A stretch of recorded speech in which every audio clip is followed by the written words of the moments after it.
Okay बच्चों last class में हम लोगों ने Newton second law of motion को डिटेल में डिस्कस किया था और फोर्स से रिलेटेड, एक्सेलरेशन से रिलेटेड, मास से रिलेटेड जितनी भी इसमें टेक्निकलिटीज़ थी उनको हमने डिस्कस किया और फॉर्मूला ड्राइव किया था F=ma और फोर्स की दूसरी डेफिनेशन को भी डिस्कस किया था जो इस चैप्टर की है, force is a product of mass and acceleration of a moving body. Force के यूनिट को डिटेल में डिस्कस किया था। इसके अलावा बच्चों 1 न्यूटन की डेफिनेशन भी देखी थी। आई होप बच्चों यहाँ तक बात समझ में आ गई होगी। बच्चों आज उससे आगे कंटिन्यू करते हैं। बच्चों सेकंड लॉ ऑफ मोशन से रिलेटेड 2 न्यूमेरिकल्स हैं, इनको देखते हैं। ठीक है, तो बच्चों इसको देखते हैं फटाफट। तो बच्चों इन न्यूमेरिकल्स में क्या कह रहा है ये? इन न्यूमेरिकल्स में कह रहा है कि find the acceleration that is produce by a 20 Newton force in a mass of 8 kg। तो बच्चों एक्सेलरेशन की वैल्यू फाइंड करनी है। ठीक है, मास कितना है बॉडी का मास है आपके पास 8 kg और उस बॉडी पे हम कितनी फोर्स लगा रहे हैं बच्चों? फोर्स अप्लाई कर रहे हैं बच्चों 20 न्यूटन। ठीक है, देखिए बच्चों हमने क्या किया बच्चों, 8 kg की बॉडी है हमारे पास। ठीक है, हमने उस बॉडी पे 20 न्यूटन फोर्स अप्लाई की। ठीक है, तो उसमें कितना एक्सेलरेशन प्रोड्यूस होगा वो हमें फाइंड करना है in the direction of motion. ठीक है बच्चों, तो बच्चों इसमें हम लोग क्या करेंगे बच्चों, अगेन वही Newton second law of motion की बच्चों इक्वेशन लगाते हैं जो फोर्स, मास और एक्सेलरेशन को कनेक्ट करती है, दैट इज़ F=ma। ठीक है, अभी हमने प्रीवियस टॉपिक में इस चीज़ को डिस्कस किया है। बच्चों यहाँ से एक्सेलरेशन को सेपरेट करें तो क्या हो जाएगा, ये हो जाएगा बच्चों F/m। ठीक है, तो बच्चों फोर्स की वैल्यू है आपके पास, मास की वैल्यू है, सब्सटीट्यूट करें तो कितना आ जाएगा, force is 20 and mass is 8। तो बच्चों 20/8 अगर आप सॉल्व करेंगे तो कितना आ जाएगा 2.5 और एक्सेलरेशन का यूनिट क्या होता है बच्चों, metre, 2.5 metre per second square.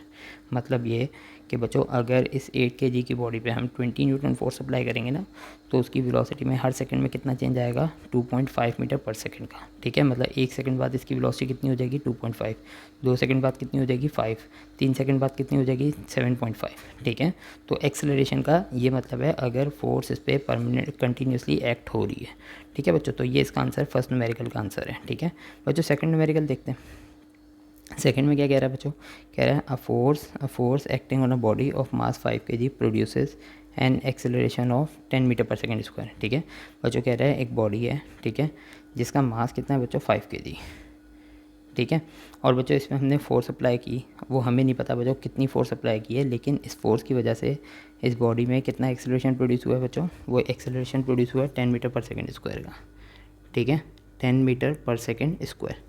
तो बच्चों फर्दर क्या कह रहा है, what is the acceleration, what acceleration the same force will produce in a body of mass 8 kg। ठीक है बच्चों, अभी बॉडी कितनी थी, अभी ये बॉडी का मास था 5 kg। अगर बच्चों बॉडी का मास हो बच्चों 8 kg, ठीक है, तो सेम यही फोर्स, हमें नहीं पता है फोर्स कितनी है।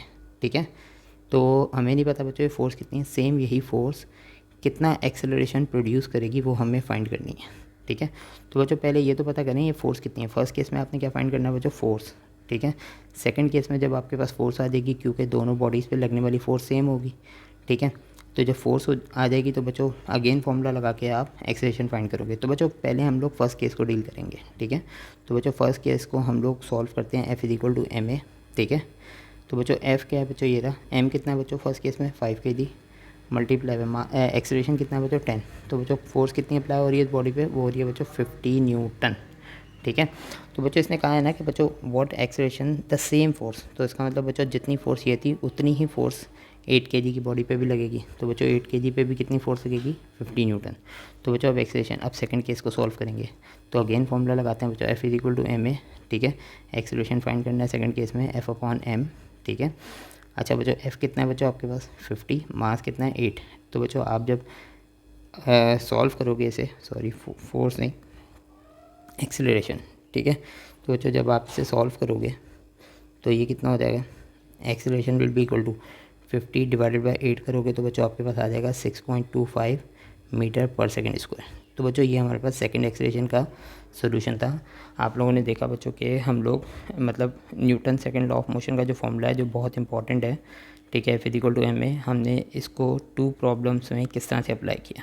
आई होप बच्चों ये प्रॉब्लम समझ में आ गए होंगे। बच्चों फर्दर इस टॉपिक को आगे बढ़ाते हैं। ठीक है बच्चों, खैर सेकंड लॉ ऑफ मोशन तो हमारा डिस्कस हो गया। आज हम लोग नया टॉपिक स्टार्ट करेंगे, उस टॉपिक का नाम है, अच्छा बच्चों एक क्वेश्चन और है, इसको भी देख लो बच्चों, अच्छा क्वेश्चन है ये भी। ठीक है, इसको भी हम लोग देख लेते हैं। ठीक है, अच्छा बच्चों ये क्वेश्चन क्या है, ये क्वेश्चन है अ साइक्लिस्ट ऑफ मास 40 kg। तो बच्चों एक साइक्लिस्ट है, ठीक है, एक साइक्लिस्ट है, उसका मास कितना है बच्चों उसका मास है बच्चों 40 kg, ठीक है। आई होप बच्चों यहाँ तक बात समझ में आ गई होगी। इसका मास कितना है बच्चों 40 kg।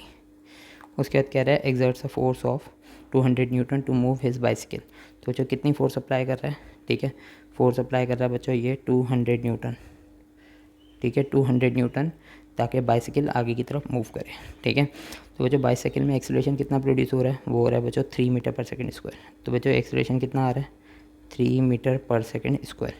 How much is the force of friction between the road and the tyre. तो बच्चों ये जो रोड है ना, जिस रोड पे साइकिल चलेगी, ठीक है, तो बच्चों फोर्स, फॉरवर्ड फोर्स जो पैडल से लग रही है, जो वो पर्सन अप्लाई कर रहा है, वो तो फॉरवर्ड डायरेक्शन में। तो बच्चों फोर्स ऑफ फ्रिक्शन की डायरेक्शन क्या होगी बच्चों, वो अपोजिट टू द मोशन होगी, ठीक है, वो क्या होगी बच्चों, अपोजिट टू द मोशन होगी। हमेशा फोर्स ऑफ फ्रिक्शन हम लोग आगे चल के पढ़ेंगे। तो फोर्स ऑफ फ्रिक्शन क्या करती है बच्चों, हमेशा किसी भी बॉडी की मोशन को स्टॉप करती है, ठीक है, स्टॉप करने की कोशिश करती है।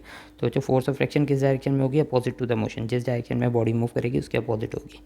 तो बच्चों अब देखो हमारे पास फॉर्मूला क्या है, बेसिकली ये फॉर्मूला किसका है बच्चों, रिजल्टेंट फोर्स का, ठीक है, F R is equal to M A. जो फॉर्मूला है ना, मैं पीछे आर लिखना भूल गया था, तो रिजल्टेंट फोर्स का है। तो बच्चों इस बॉडी पे, साइकिल पे कितनी फोर्सेस लग रही हैं, एक फोर्स लग रही है बच्चों फॉरवर्ड डायरेक्शन में, एक लग रही है बैकवर्ड डायरेक्शन में। तो रिजल्टेंट फोर्स कितनी होगी बच्चों, वो होगी forward force that is capital F minus backward force that is small F must be equal to M A. I hope बच्चों बात समझ में आ गई होगी। तो बच्चों फॉरवर्ड फोर्स कितनी है बच्चों 200, ठीक है, माइनस एफ कितना है बच्चों, हमें फाइंड करना है, फोर्स ऑफ फ्रिक्शन तो फाइंड करनी है, यही बोला हुआ है ना बच्चों, how much is the force of friction, यही तो फाइंड करनी है। इज इक्वल टू मास कितना है बच्चों 40 और एक्सीलरेशन कितना है 3।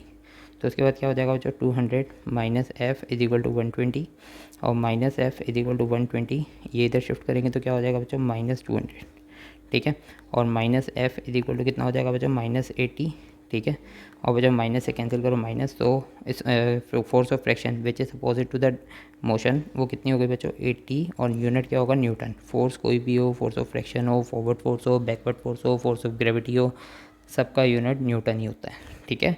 आई होप बच्चों ये प्रॉब्लम भी समझ में आ गया होगा बच्चों, बहुत इंपॉर्टेंट प्रॉब्लम है, तीनों आते हैं पेपर में, ठीक है।